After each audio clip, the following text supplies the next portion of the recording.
આવ્યા છે।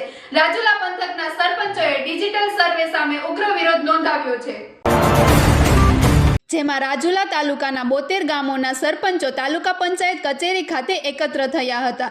કમોસમી વરસાદના કારણે ખેડૂતોને થયેલ ખેતી પાકના નુકસાન વચ્ચે સરકાર દ્વારા ડિજિટલ સર્વે કરવાનો આદેશ આપ્યો, પરંતુ સરપંચોએ ડિજિટલ સર્વેને નકારીને પરંપરાગત રીતે મેન્યુઅલ સર્વે કરવાની માંગ કરી છે। સરપંચોનું કહેવું છે કે અનેક ગામોના ખેડૂતોને પાકમાં ભારે નુકસાન થયું છે, તેથી તમામ ખેડૂતોને યોગ્ય સહાય મળી રહે તે માટે તાત્કાલિક પગલાં લેવામાં આવે। આ અવસરે સરપંચોએ તાલુકા વિકાસ અધિકારી સમક્ષ રજૂઆત પણ કરી છે। રાજુલાના સરપંચોની આ રજૂઆત બાદ હવે સરકાર શું નિર્ણય લે છે તે જોવું રસપ્રદ રહ્યું। વધુ સમાચાર માટે જોડાયેલા રહો આરપી ગુજરાત ન્યૂઝ રાજકોટ।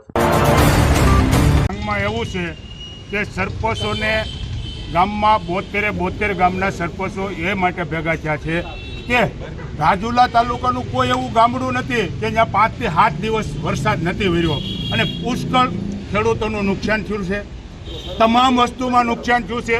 ડુંગળીની અંદર, કપાસની અંદર, સિંગ, તૂર 100% નુકસાન છે। તો આજે સરકાર શ્રીને અમારી એક નમ્ર વિનંતી છે કે પેકેજ જે જાહેર કર્યું છે ને એમાં જે સર્વે કરવાની સરકાર શ્રીએ જે વાત કરી છે તો સર્વે કરવાની કોઈ જરૂર જ નથી। 100% તો નુકસાન છે, તમામ ગામડોની અંદર છે। આજે મિનિટરો પણ સર્વે કરી ગયા છે, મિનિટરો પણ પોતે જોઈ ગયા છે। તો આનું મહત્વ એવું છે કે ગામડાની અંદર કોઈ પણ ગામમાં સરપંચ હોય છે તો સરપંચની પણ જવાબદારી હોય છે। તો સરપંચની જવાબદારીમાં એવું બને છે કે 7 દિવસની અંદર સર્વે કરવામાં આવે છે, તો કોઈ સંજોગે કોઈ ગામની અંદર, મોટા ગામની અંદર 5 ખેડૂત 12 ગામ ગયા હોય અને કાલે કરશું, પરમ દિવસ કરશું એમ કરતાં મગજમાંથી નીકળી ગયો અને એ 5 ખેડૂત વંચિત રહી જાય કે સહાય વગેરેના રહી જાય તો ગામના સરપંચની માથે પાયરો કોપલો ઢોળાય છે। તો સરપંચને શું કરવાનું? આવા કિસ્સા અમારે આજે 50 વર્ષની ઉંમરની અંદર અમે જોયું છે। તોકતેના વાવાઝોડાની અંદર કયેક સરપંચોને એનો સામનો કરવો પડ્યો છે। આગળ અમારી માંગ એવી છે કે તમામ ખેડૂતોના સેટેલાઇટથી તમારું પણ સર્વે થયેલું છે, તમને પણ સરકારશ્રીને ખબર છે કે કોના ખેતરમાં સિંગ છે, કોના ખેતરમાં કપાસ છે, કોના ખેતરમાં તુવર છે, કોના ખેતરમાં ડુંગળી છે। સેટેલાઇટથી સર્વે થયેલું જ છે। સરકારશ્રી પાસે બધા ગામના સરપંચોના ડેટા છે, બધા ખેડૂતોની યાદી પણ બધી વસ્તુની જરૂર છે। નુકસાનીની કોઈ સર્વે કરવાની કોઈ જરૂર નથી। જેની ફૂલની તો ફૂલની પાકડી જે સરકારશ્રીને યોગ્ય લાગે એ ખેડૂતોને બધાને 72 ગામના ખેડૂતોને તમામને એનો લાભ મળે અને એની નુકસાનીનો એને ફૂલની તો ફૂલની પાકડી આપે એવી અમારી માંગ છે। જય હિન્દ, જય ભારત।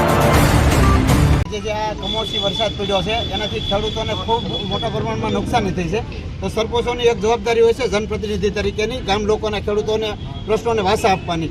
તો આજે પ્રશ્નો અમારો એવો છે કે આ સરકાર દ્વારા આજે પરિપત્ર કરવામાં આવ્યો છે કે ડિજિટલ સર્વે કરી અને ખેડૂતોને સહાય ચૂકવવામાં આવે, પણ હર વખતે ડિજિટલ સર્વે થાય છે એમાં ક્યાંક ને ક્યાંક ઘણા ખેડૂતોને અન્યાય થતો હોય છે ને જે લોકો સહાય, અમુક લોકો સહાયથી વંચિત રહી જતા હોય છે। તો અમારા આ વખતે 72 ગામના સરપંચોએ નક્કી કર્યું છે કે આ કોઈ સર્વે કરવાની જરૂરિયાત નથી। લોકોએ અને જોયેલું છે કે આટલા દિવસથી વરસાદ પડે છે ને બધા પાકોને ફેલ થયા છે અને નુકસાન ખૂબ પ્રમાણમાં થયું છે। તો સરકાર જે મોટું મન રાખીને તમામ ખેડૂતોને સહાય આપે એવી અમારી માંગણી છે। સર્વેનું અને કોઈ ડિજિટલ સર્વેનું કરવાનું કામગીરી છે એ હાલ સ્થગિત કરી અને સરકાર ડાયરેક્ટ ખેડૂતોના ખાતામાં પેકેજ જાહેર કરીને એને સહાય સીધી ખેડૂતોને આપે એવી અમારી માંગણી છે। આ બાબતે અમે તાલુકા વિકાસ અધિકારીને આજે સૂચના આપી છે કે અમારા 72 ગામમાં એક પણ ગામમાં સર્વે કરવા આપની દ્વારા ટીમ ન મોકલવામાં આવે એવી અમે હાલમાં લેખિતમાં રજૂઆત કરી છે ને એમના દ્વારા પણ અમને સારી એવું કીધું છે કે આપને જે માંગણી છે અમે સરકારમાં મોકલશું।